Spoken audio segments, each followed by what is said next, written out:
Doctor Miguel Enrique Sánchez Frías, es licenciado en Derecho por la Universidad La Salle, tiene especialidad de Justicia de Paz en el Tribunal Superior de Justicia de la Ciudad de México, maestría en Derecho en la Universidad Nacional Autónoma de México y doctorado en Ciencias Penales en la Universidad de Tlaxcala.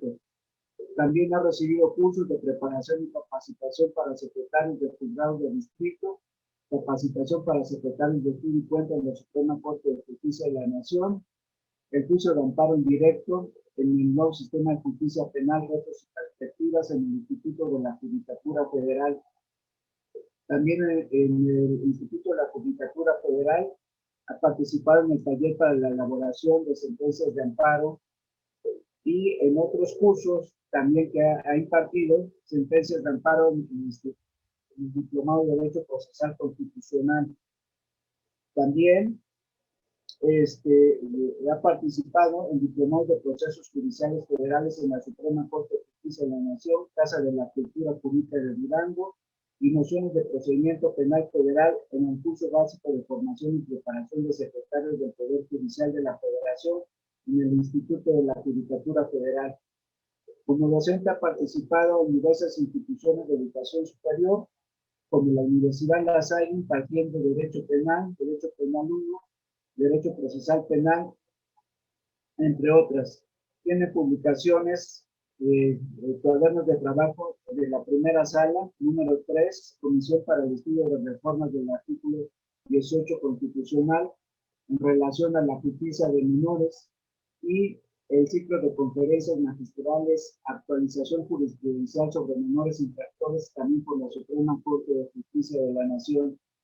En otras actividades, también ha participado en el seminario tipo penal en la Universidad Nacional Autónoma de México, jornadas de Derecho Penal México-España en el Instituto Nacional de Ciencias Penales. También las figuras jurídicas en el Código Penal por el Distrito Federal, foro sobre la simplificación de la estructura de las sentencias de amparo, panel procesos penales federales, problemas frecuentes en la conducción de diligencias en el Instituto de la Judicatura Federal, sede central, el caso de los retenes en México en la Universidad de Monterrey, seminario sobre la legalidad de delincuencia organizada y sociedad civil, historia y problemas en la Embajada de Italia en México. También ha impartido cátedra en la UNESCO sobre narcotráfico, Tlaxcala en México también, en la Universidad del Claustro de Sor Juana, en la Asociación Nacional de Magistrados de Circuito y Jueces de Distrito del Poder Judicial, y también en seminarios internacionales sobre derecho penal y sistema penitenciario cubanos en la Fiscalía General de la República de Cuba. También en el seminario del Sistema Interamericano de Protección de Derechos Humanos y repercusión en las órdenes jurídicos nacionales en la Suprema Corte de Justicia de la Nación.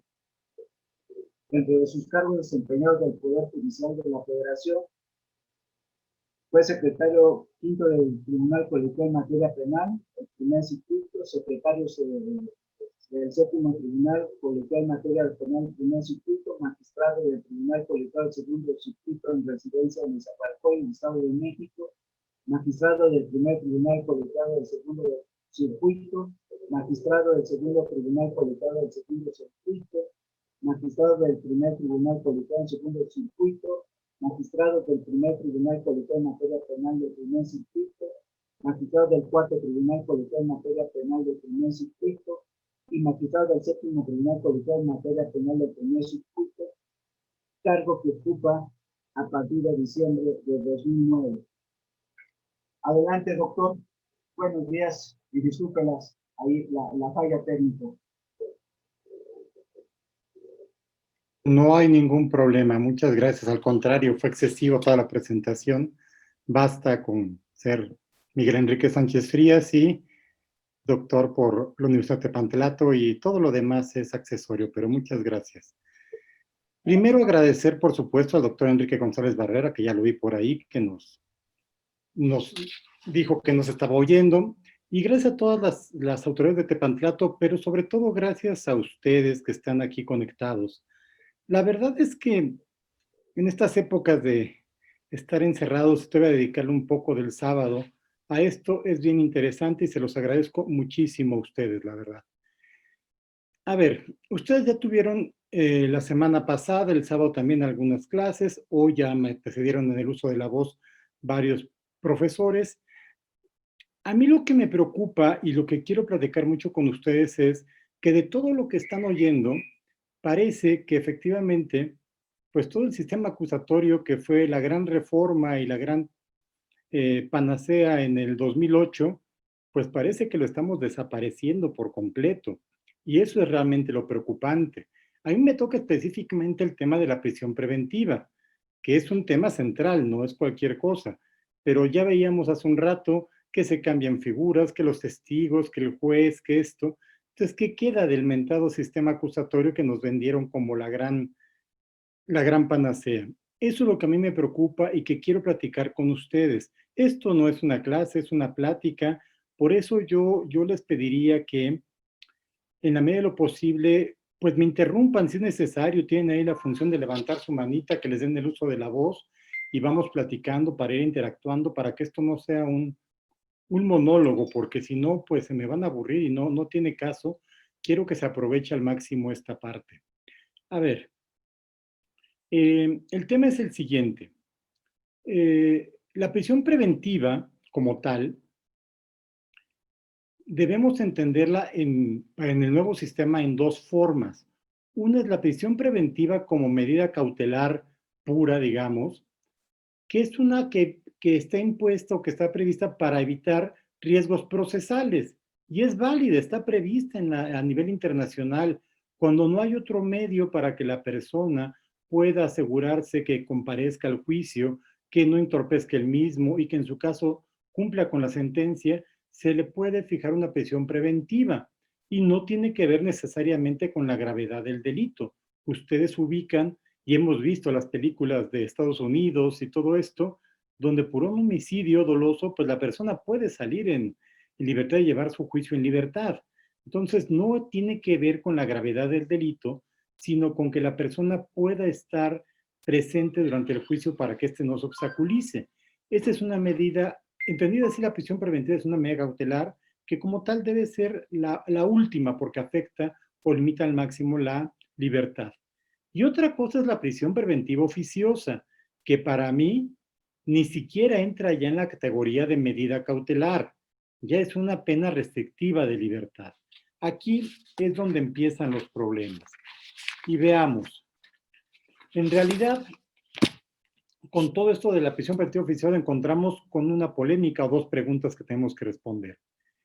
El que exista un catálogo de delitos justifica la prisión preventiva oficiosa, es decir, que se consideren delitos como graves o muy trascendentes que afectan de manera importante bienes jurídicos, justifica que haya una prisión preventiva oficiosa. Y no solo eso, sino que ante la imposibilidad de estar combatiendo la delincuencia, pues agregamos y agregamos y agregamos tipos penales a los que les corresponde la prisión preventiva oficiosa.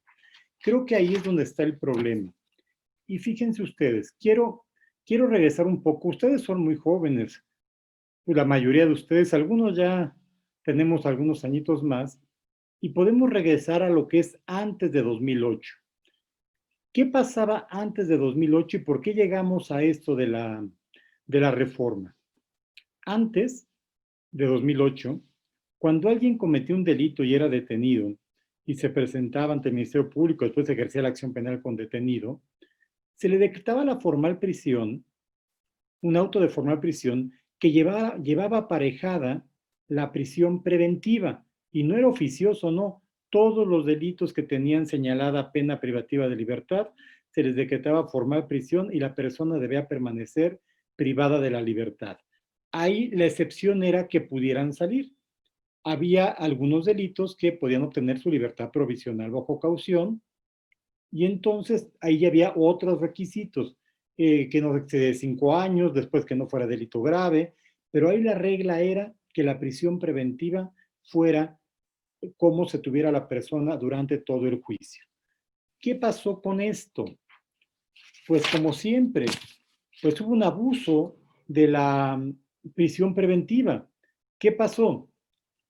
Pues resulta que si todos tenían que estar en prisión preventiva, pues la población en las cárceles aumentó muchísimo.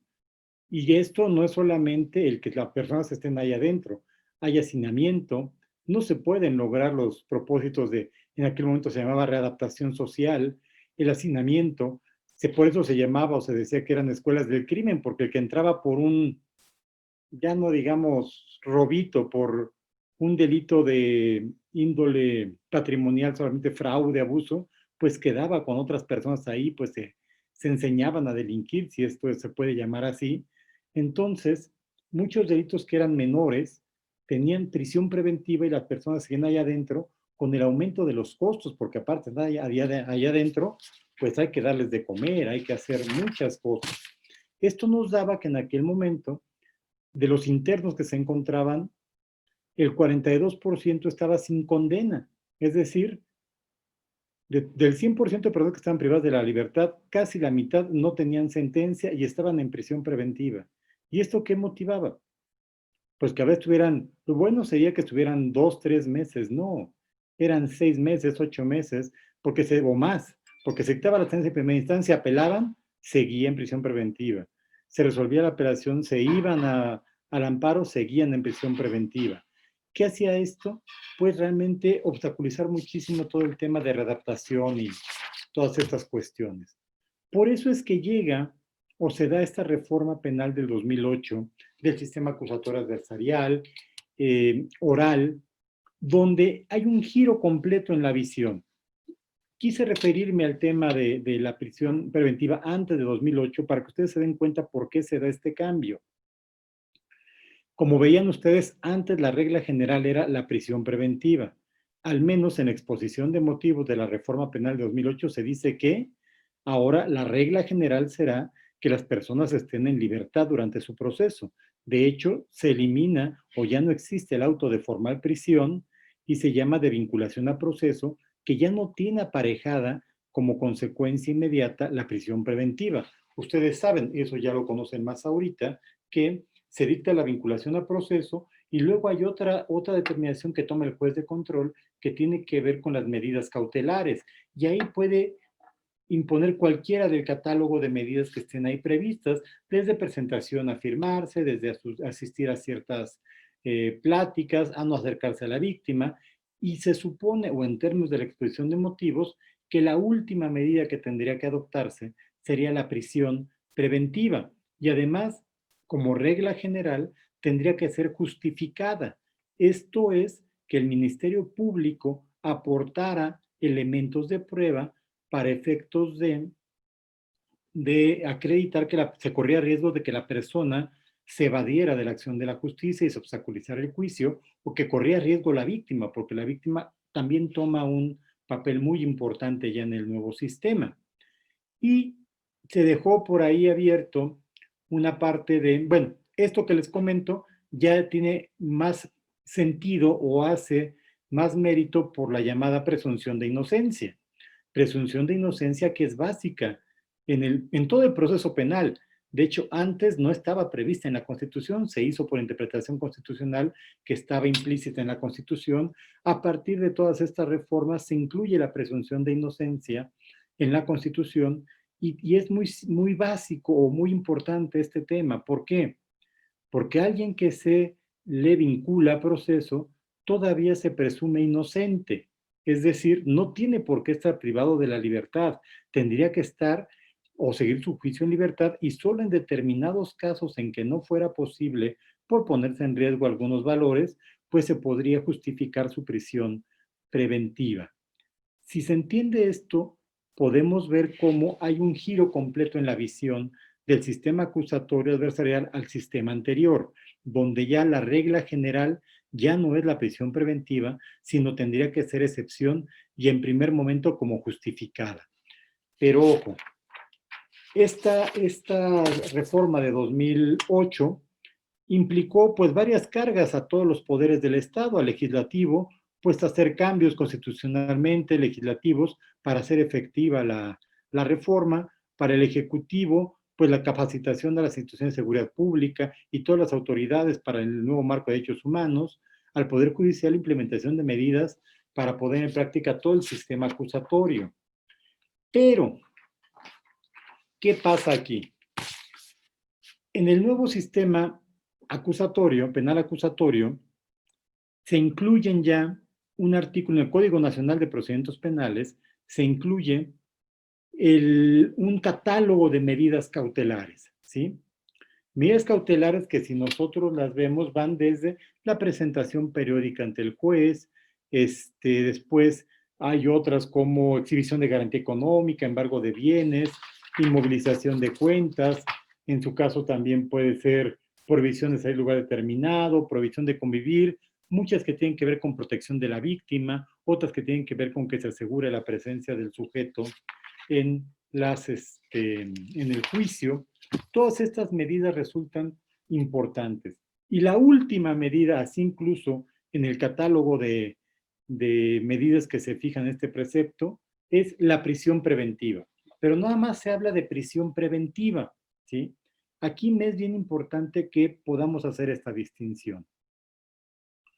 Cuando hablamos de medidas cautelares, les decía, unas tienen que ver con protección de quién, de la víctima o de bienes a lo mejor, sobre todo si se trata de menores, y cuando tiene que ver con medidas cautelares, también podemos clasificarlas en medidas reales y personales. Ustedes ya vieron una parte de medidas cautelares, pero aquí lo importante es que las reales tienen que ver con limitar la libertad de disposición del patrimonio. Por eso vemos ahora el aseguramiento de cuentas, el decomiso de ciertos bienes, o personales que tienen como objeto limitar la libertad de la persona.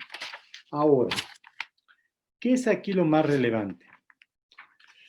Pues que resulta que después de la reforma de 2008, me parece que todavía de manera adecuada, se dice, bueno, hay medidas cautelares, la regla general ya no es la prisión preventiva, solamente será justificada cuando así lo acredite el Ministerio Público, pero dejaron ahí una partecita que digamos fue como la semilla del mal, si queremos verlo así. Se previó la prisión preventiva oficiosa, ¿sí?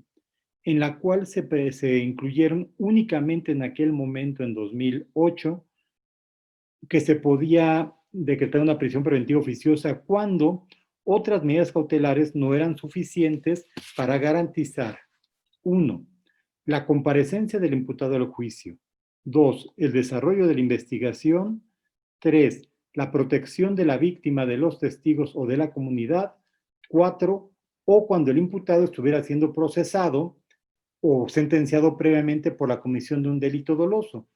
Es decir, en esos casos procedía como primer supuesto la prisión preventiva oficiosa y segundo supuesto era la ordenada por el juez de oficio cuando se estuviera en presencia de algunos de los delitos previstos en el artículo 167 del Código Nacional de Procedimientos Penales. Y les decía, en aquel momento, pues parecía que tenía sentido esto por la trascendencia de los delitos. En el propio artículo 19 se estableció que los delitos que tendrían lugar a prisión preventiva oficiosa eran delincuencia organizada, homicidio doloso, violación, secuestro, delitos cometidos con medios violentos como armas y explosivos, así como delitos graves que determine la ley en contra de la seguridad de la nación, el libre desarrollo de la personalidad y de la salud. De estos 6 rubros, los primeros 4 creo que no tenemos mucho problema, se justificaba o se dijo que era prisión preventiva oficiosa.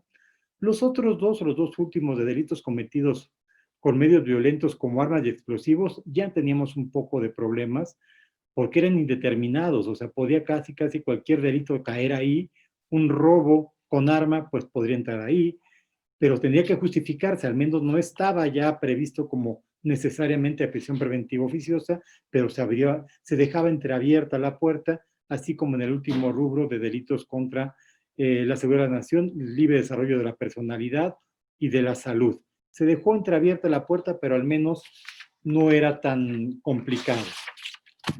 Sin embargo, después se van dando cuenta. A ver, ¿tienen alguna duda hasta ahí? ¿Algún comentario que tenga alguno de ustedes? Levántenme la manita, es que como está la presentación no los veo a todos, pero si levantan la manita del chat, me aparecerá aquí y que les den el uso de la voz y lo vemos. Con toda confianza, ¿eh? Si no, seguimos.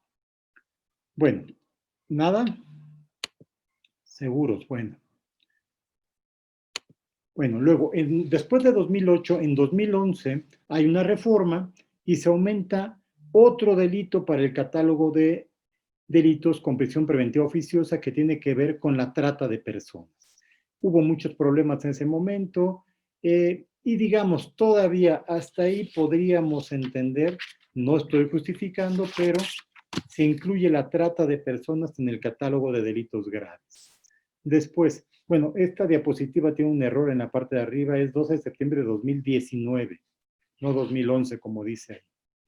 Y aquí es donde sí ya nos perdimos completamente, porque en 2019 resulta que se amplía el catálogo de delitos que requieren o que ameritan prisión preventiva oficiosa, y se acuerdan de los 6 que tenemos al principio, y luego se agregó trata de personas, pues aquí ya se agrega abuso o violencia sexual contra menores, delincuencia organizada, homicidio doloso, feminicidio, violación, secuestro, trata de personas, robo de casa habitación, uso de programas sociales con fines electorales, corrupción tratándose de delitos de enriquecimiento ilícito y ejercicio abusivo de funciones, robo al transporte de carga en cualquiera de sus modalidades, delitos en materia de hidrocarburos, petrolíferos o petroquímicos, delitos en materia de desaparición forzada de personas y de desaparición cometida por particulares, delitos cometidos con medios violentos como armas y explosivos, tal, así como graves que termina la ley en contra de la seguridad de la nación, el libre desarrollo de la personalidad y de la salud.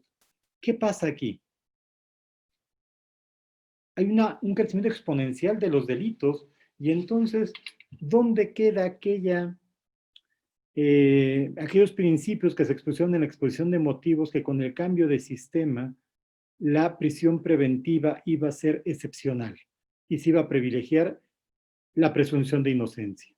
Si ustedes ven estos delitos que están aquí, pues yo creo que ahí podríamos encuadrar fácilmente el 60-70% de los delitos que se cometen en el país.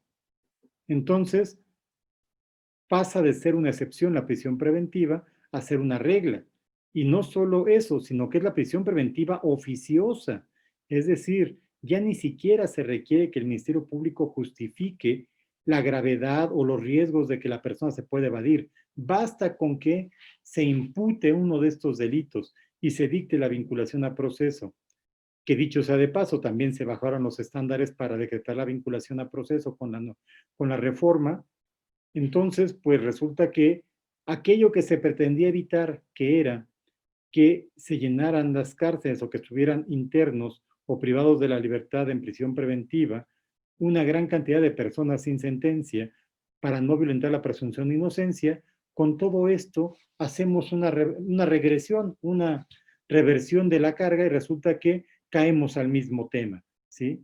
Entonces, todas estas reformas lo que hacen es atentar contra los propios principios o las premisas de las que partía el nuevo sistema acusatorio, que eran presunción de inocencia, sobre todo. Pero eso no es lo más grave, desde mi perspectiva, claro está. Lo más grave es que esos delitos que se incorporan en 2019, pues se incorporan por una razón muy simple y no tiene que ver necesariamente con la gravedad de los delitos. Tiene que ver con la ineficiencia e incompetencia, también hay que decirlo, de las autoridades para poder perseguir y prevenir los delitos. Y aquí es donde vienen aquellos dichos que ya lo comentaba alguno de las personas que me antecedieron uso de la voz, aquello de la puerta giratoria, aquellos argumentos del Ejecutivo de la puerta giratoria, de qué sirve que nosotros los agarremos si los sueltan allá en el Poder Judicial. Y aquí no hacemos distinción entre el Poder Judicial local o federal, o sea, me parece que la crítica iba lo mismo para ambos poderes. Y es no darse cuenta que muchas de las razones por las cuales las personas obtenían la libertad, ya sea en el proceso de primera instancia, segunda instancia o incluso en amparo, era por una inadecuada o indebida integración de la investigación por parte del Ministerio Público. Resultaba que las policías, que son los primeros que tienen contacto con el delito y con las personas, pues no llevaban a cabo, no sé, la cadena de custodia, a las personas detenidas no les decían o no les hacían saber sus derechos, o los detenían no necesariamente en los supuestos de flagrancia o caso urgente, seguían queriendo actuar con esta flagrancia equiparada, o el Ministerio Público al momento de las entrevistas los declara sin defensor, o no se acredita que la persona que los asistió tiene la calidad de licenciado en Derecho, o hay reconocimiento de personas, lo quieren hacer según a través de cámara de Gesell, pero tampoco tienen la asistencia de un defensor, o no hacen una confronta cuando así procede. Es decir, todas esas violaciones que se dan desde la investigación en la mayoría de los casos. No quiero decir con esto que no ocurren violaciones en la etapa de judicialización de la investigación ante el juez de control, también las hay, pero hay menos, pues dan como consecuencia que a la larga muchas de estas personas obtengan la libertad o obtengan sentencias más favorables de lo que realmente correspondería. Pero ¿cuál es la salida fácil por parte del Ejecutivo y el Legislativo? No, es que nosotros los detenemos y ellos los sueltan. Entonces, ¿qué hacemos? Pues vamos a sumarle al catálogo de delitos de prisión preventiva oficiosa una X cantidad de delitos para que ya no se corre el riesgo de que la persona salga. ¿Sí? Esto es gravísimo, porque otra vez se atenta como presunción de inocencia. Y más grave aún que ni siquiera hay una compatibilidad total entre la reforma constitucional, entre los delitos que están previstos con prisión preventiva oficiosa en la Constitución y los que están en el Código Nacional de Procedimientos Penales. Al día de hoy todavía hay un desfase. No se ha hecho esta armonización entre los delitos que están en el Código Nacional de Procedimientos Penales con prisión preventiva oficiosa y los que están en la Constitución en la última reforma de 2019. Y uno podría pensar a priori, bueno, pues pues si no se reforma y no se actualiza el Código Nacional de Procedimientos Penales y ahí se incluye algún delito con prisión preventiva oficiosa que no está en la Constitución, pues en una interpretación por jerarquía constitucional, pues digo, pues aunque esté en el Código Nacional de Procedimientos Penales, pues no le señalo prisión preventiva oficiosa porque no está en la Constitución. Pero pues ya ha habido tribunales colegiados, no del primer circuito, creo que de otro circuito por allá, por Toluca, creo que dicen, donde dicen que no, que es posible que el legislador secundario pueda incluir más delitos de prisión preventiva oficiosa, porque se acuerdan lo que les dije al principio, que quedaba unas cosas medio abiertas, ambiguas, aquellos de medios violentos y cosas de estas, pues los encuadran ahí. Entonces, como aquello queda muy abstracto y el legislador secundario dice, este delito se emplean medios violentos o se atenta contra el libre desarrollo de la personalidad, los incluyen y dice, pues sí se puede. Y entonces, ¿qué pasa con todo esto? Pues que la regla general que teníamos, que era a partir de 2008, con la cual se pretendió darle una reversión a aquello de que la prisión preventiva era la regla y ponerla como excepción, pues lastimosamente regresamos a que es en muchos de los casos una regla ya y la excepción va a terminar siendo que la persona esté en libertad durante el trámite del juicio, lo cual, reitero, es gravísimo porque atenta contra la presunción de inocencia, que no es una cosa menor, porque así sea 2, 3 días, y es más, yo sé que el ejemplo quizá no es totalmente correcto, pero ¿cómo se la han pasado ustedes en esta cuarentena? Cuarentena ya de casi 8 meses, o pongamos los primeros 4, 6 meses en que casi estuvimos encerrados a piedra y lodo, ya después se permitió hacer algunas salidas a trabajar a partir de agosto, en el caso nuestro empezamos a ir a los tribunales en otras condiciones. Pues yo creo que la mayoría de ustedes, o al menos yo, ya estábamos desesperados. Y eso que estamos en casa, ¿eh? Y tienes aquí, pues tienes tu pantalla, y tienes la tele, tienes Netflix, tienes Prime, tienes no sé qué tanta cosa, y puedes leer, y puedes ser. Imagínense estar en prisión ese tiempo, cuando ni siquiera se te ha demostrado que eres responsable, ¿sí? Y que ahora te dictaron una vinculación a proceso con un estándar bien, bien bajito de prueba. es muy grave. No sé si logro evidenciar con ustedes este punto. No es posible que la prisión preventiva oficiosa sea la regla.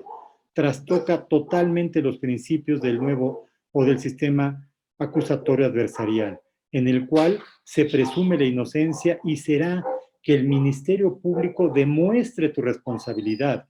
Cuando ponemos un catálogo de delitos de prisión preventiva oficiosa, resulta que estamos revirtiendo esto. Por la simple naturaleza del delito, ya tienes que estar adentro sin que importe si eres responsable o no eres responsable, ¿sí? Eso ya lo veremos después, pero te quedas adentro. A mí la verdad es que eso es lo que más me inquieta de todo esto. Y si lo juntamos con todo lo que les han platicado ustedes de esta contrarreforma en la cual, pues si de por sí el sistema acusatorio adversarial que se implementó en México desde 2008, como siempre lo tropicalizamos a la mexicana, ¿no? O sea, no es ni el sistema acusatorio de los gringos, tampoco es el sistema acusatorio chileno, colombiano o español. Aquí dijimos, ¿cómo no? Pues vamos a poner un auto de vinculación a proceso, porque teníamos el 19 y ¿qué hacíamos con el 19 constitucional? Antes decía un auto de término constitucional, ahora decimos auto de vinculación a proceso. Bueno, el auto de término constitucional, con todos los problemas que tenía, pues requería un estándar de prueba importante, ¿sí? Cuerpo del delito y probable responsabilidad penal. Ahora, vinculación a proceso nos dice datos, ya ni siquiera pruebas, datos de que se cometió el delito y que la persona pudo o probablemente intervino en esos hechos. Ese es el estándar. Y ahora con la reforma resulta que ni siquiera vinculación a proceso, o sea, basta con la sola acusación del ministerio, imputación del Ministerio Público, y si el delito es de los que están con prisión preventiva oficiosa, adentro. ¿Se dan cuenta de la gravedad de esto? Este es realmente el problema que a mí me agobia y me preocupa, porque bastaría casi con que alguien haga la imputación para que la persona se vaya a prisión preventiva oficiosa por este catálogo que se ha ampliado tanto. Por eso, por ejemplo, aquí la diapositiva dice, esto atenta contra el sentido de la reforma del 2008, que expone que la prisión preventiva era excepcional, debe haber una proporcionalidad, provisionalidad. Ahora, pues es la regla, es desproporcional. ¿Por qué? Porque ya no importa si el delito tiene mucha o poca pena. ¿Sí? Si está en el catálogo, es prisión preventiva oficiosa y no es provisionalidad. Ya te vas a quedar ahí hasta que te dicten una sentencia. Me van a decir, bueno, sí, pero te van a abonar la prisión preventiva. Bueno, pues nomás faltaba que no, ¿verdad? Pero es gravísimo esta cuestión. Nos vamos entendiendo por ahí. Se entiende el problema de esto, porque no es, y ahí de repente se entra en polémicas entre ejecutivo y judicial o legislativo, y no es que los jueces sintamos que somos nosotros lo que decidimos o no decidimos o tal, y el legislativo dice, no, pues quien decide soy yo y ahí va la reforma. Y el ejecutivo dice, no, pues yo tengo mis policías y ellos los detienen y ustedes los sueltan. No, no se trata de una lucha así como de vencidas, a ver quién puede más. No debemos de olvidar que en el centro de todo esto hay personas. Ya no digamos solo ciudadanos, así en general. Personas. Personas que son de carne y hueso. Son hombres, son mujeres, son jóvenes, son adultos, están enfermos, están viejos, están otros muy sanos. Hay algunos que son, o podríamos decir, malas personas, porque no digo, hay algunos que sí, cuando uno los ve o escucha, pues son malas personas. Hay otros que cometieron algún error, pero la verdad es que con todo esto se pierde de vista a la persona como eje de todo esto. Y eso, le reitero, es lo que es más grave, porque no es solo esa persona.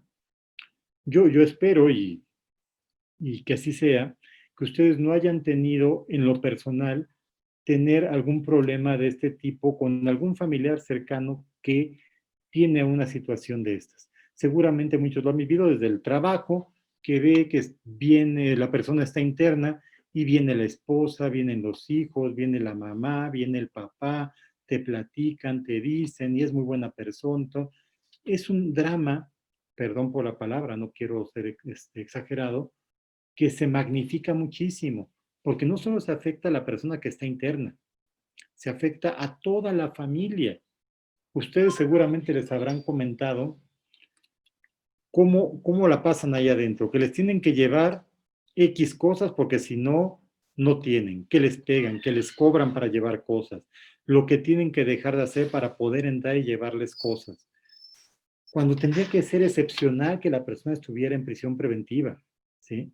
Eso es lo que se pierde, se desnaturaliza, se deshumaniza cuando se hacen este tipo de reformas, simplemente con una visión de que el Estado está siendo incapaz de contener la delincuencia. Ahora ponen el huachicoleo. Hombre, pues no hicieron una gran estrategia para eso, y ahora si eres guachicolero, pues te vas para adentro también. Ahora, si es robo con violencia, también para adentro. Robo a casa habitación, también para adentro. Entonces, ¿cuándo habrá un robo que sea sin violencia? Yo creo que es complicado encontrarlo, ¿verdad? Pues siempre va a haber una amenaza, ya sea física, moral, golpes o con la pistola o algo. ¿Cómo se le va a hacer? ¿Sí? Y aquí lo que estamos viendo es el reflejo de la incapacidad de las autoridades para poder prevenir los delitos, para poder investigarlos correctamente, y ante esto lo que hacen, la salida más simple es aumentar los delitos de prisión preventiva oficiosa para que por lo menos se queden allá adentro, y con eso ellos dicen, estamos bajando la delincuencia, lo cual también es un mito, ¿no? A mí me parece que este es uno de los grandes problemas y que no se puede permitir. ¿Dudas hasta ahí, comentarios que tengan, observaciones? Nada, todo se entiende, segurísimo. ¿Y están de acuerdo o no están de acuerdo? Porque sí, se entiende re bien, pero no están de acuerdo. ¿Sí? ¿Todo bien? ¿Seguros? Bueno, conste, ¿eh? Bueno, además, el incluir o como regla, ya digo como regla por lo que he dicho antes, creo que he justificado que se está pretendiendo que la prisión preventiva oficiosa sea la regla, el incluirla como regla en el sistema penal, pues lleva o se traduce en violaciones a muchos, ya dejemos la Constitución y esto, a grandes violaciones a instrumentos internacionales de los que México es parte. Este es el Pacto Internacional de Derechos Civiles y Políticos, que enarbola la presunción de inocencia y la libertad personal, la independencia judicial. ¿Qué independencia? Y lo decíamos hace un rato alguno de los compañeros que expuso. ¿Qué independencia le dejas al juez cuando ya está previsto que ese delito es prisión preventiva oficiosa? ¿Qué ponderación puede hacer? ¿Qué valoración puede hacer de la persona si amerita o no amerita una medida cautelar más o menos grave si ya está previsto por la norma? La igualdad ante la ley. Les digo, no creo estar exagerando, pero no todos los que cometen delitos están en las mismas condiciones en cuanto a posibilidades de cometerlo o en cuanto a la gravedad del delito.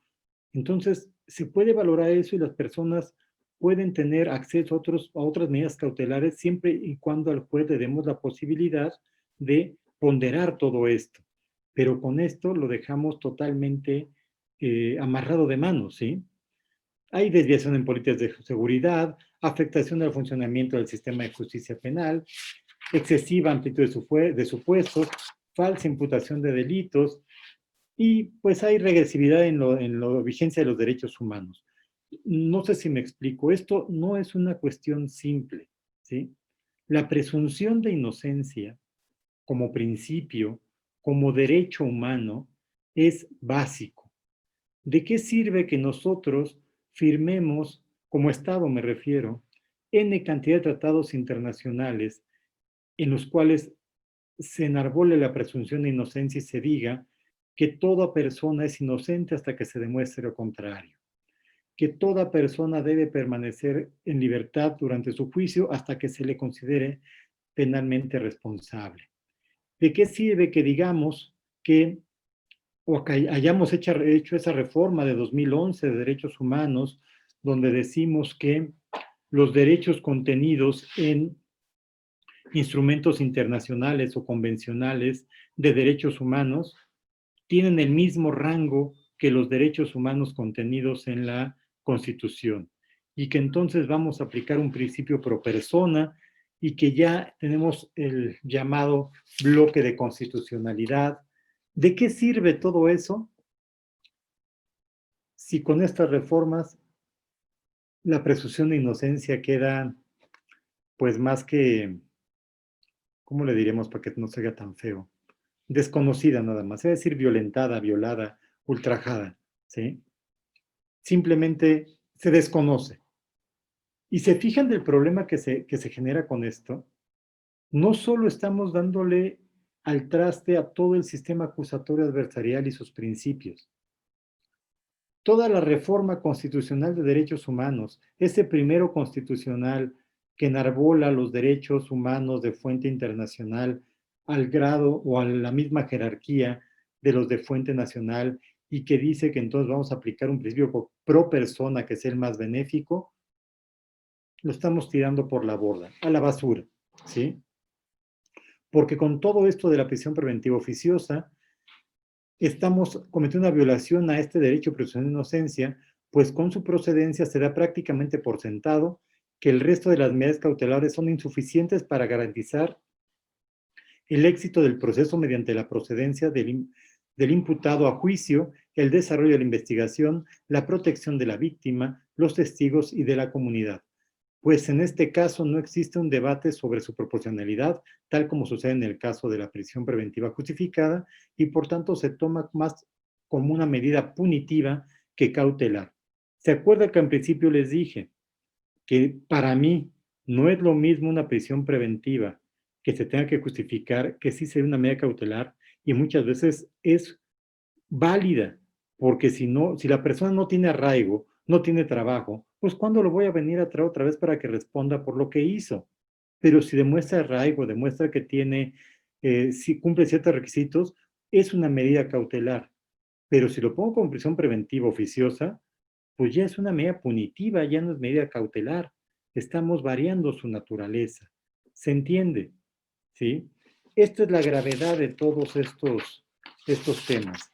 Y les decía, si nos vamos a nivel internacional, la Corte Interamericana de Derechos Humanos, que ya sé que no, de repente no nos gusta, nada más nos gusta cuando dice lo que nosotros estamos diciendo y sirve para aumentarle unas 3, 4 argumentos más o 10, 15 páginas más a nuestra sentencia, porque apoya o robustece lo que nosotros decimos. Pero si está diciendo algo que no nos cuadra tanto, entonces mejor como que ni le llamamos ni decimos. Ese es otro tema que tenemos por ahí pendiente con la justicia convencional. Pero la Corte Interamericana de Derechos Humanos, en el caso López Álvarez contra Honduras, dijo, la prisión preventiva debe limitarse a la presunción de inocencia, necesidad y proporcionalidad, y por tanto aplicarse excepcionalmente. ¿Ustedes creen que la prisión preventiva oficiosa, como está actualmente en el 19 constitucional y en el 167 del Código Nacional de Procedimientos Penales, es excepcional? Digo, si lo queremos ver muy amplio y muy positivo, pues sí es excepcional porque hay como 100 delitos más o más que se cometen y no todos están ahí, ¿verdad? Entonces todos son excepcionales. Sí, pero si nosotros hacemos una estadística, nos vamos a dar cuenta que de estos delitos que están previstos con prisión preventiva oficiosa, fácilmente corresponde al 50-60% de los delitos que se cometen todos los días. Entonces lo que estamos haciendo es otra vez inutilizar a las personas metiéndolas a prisión y con eso parece que estamos combatiendo la delincuencia y estamos cumpliendo, lo cual creo que no es así. ¿Sí? ¿Estamos claros hasta ahí? ¿Se entiende? ¿Seguros? Bueno. Bueno, aquí está el tema que les decía de que no se ha adecuado el Código Nacional de Procedimientos Penales con la Constitución. Tenían 90 días, no lo han hecho y con esto de la pandemia yo creo que pues menos le van a hacer. ¿Sí? ¿Cuándo? Pues no lo sé, pero... A ver, dudas que tengan hasta ahí. De veras me interesa mucho su opinión, porque No los conozco a todos ustedes que están ahorita conectados, pero pues por las otras ocasiones en que yo he participado con Tepantlato dando clases o en otro tipo de seminarios, la mayoría de las personas que está participando, pues forman parte de los poderes judiciales local o federal, de las procuradurías local o federal, algunos litigantes también, por supuesto.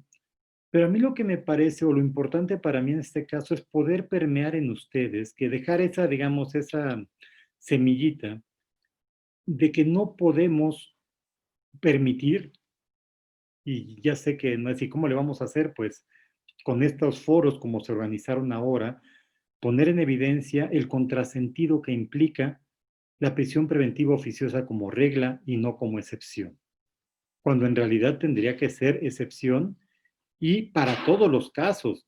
Les reitero, ustedes, y lo vemos en las películas americanas o las noticias, como muchas personas que están siendo procesadas o imputadas por delitos como homicidio, violaciones, llevan su juicio en libertad. Digo, también hay otros problemas allá, ¿verdad? Salvo que seas latino, negro o tal, ahí sí se los llevan adentro, ¿verdad? Pero bueno, finalmente no todo es perfecto, eso es claro, ¿sí? Hay otro tipo de excepciones allá, pero bueno. Pero el tema es, para nosotros en el país, la prisión preventiva oficiosa viene a ser, desde mi perspectiva, el carpetazo a toda la reforma de 2008 que implementó el sistema acusatorio adversarial. Porque el sistema acusatorio adversarial no es solamente el que hay, qué bonito, vamos a llevar el juicio así como en vivo, que el juez esté, es muy importante que esté presente, es básico ahora, y siempre ha sido, pero bueno, qué bueno que se obligue ahora, y que la igualdad de armas, según se dice, que es un contradictorio entre el Ministerio Público que debe probar su acusación, y la defensa pues aportar sus argumentos para contrarrestar esas cuestiones, pero siempre con la presunción de inocencia a su favor. Suena precioso, suena muy bonito.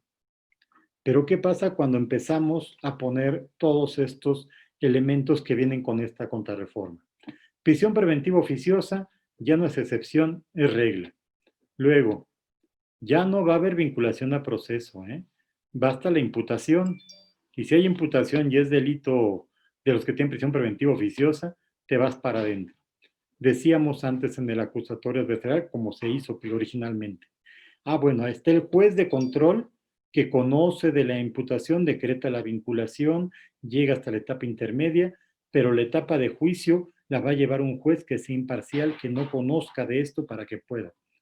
Pues ahora va a resultar que dicen que no, que el mismo juez que hizo la investigación se va hasta allá. Y la imparcialidad, como decía alguno de los expositores que me antecedió, si el juez aparte le están diciendo que tiene que llevar la investigación, ya ni siquiera el Ministerio Público, ese mismo juez que llevó la investigación va a absolver al final, va a decir, ay, ¿qué creen? Investiguemos mal, entonces te voy a absolver. ¿Eso tiene sentido? Y sobre todo, eso se justifica a la luz de la incapacidad de las autoridades, de todos los niveles, municipal, estatal, federal, de los poderes judicial, legislativo, ejecutivo. O sea, de aquí nadie nos quedamos a salvo, todos tenemos parte de. Nuestra falta de capacidad de sensibilidad la vamos a tapar con este tipo de cuestiones o este tipo de reformas que, le reitero, pegan directamente en personas de carne y hueso, ¿sí?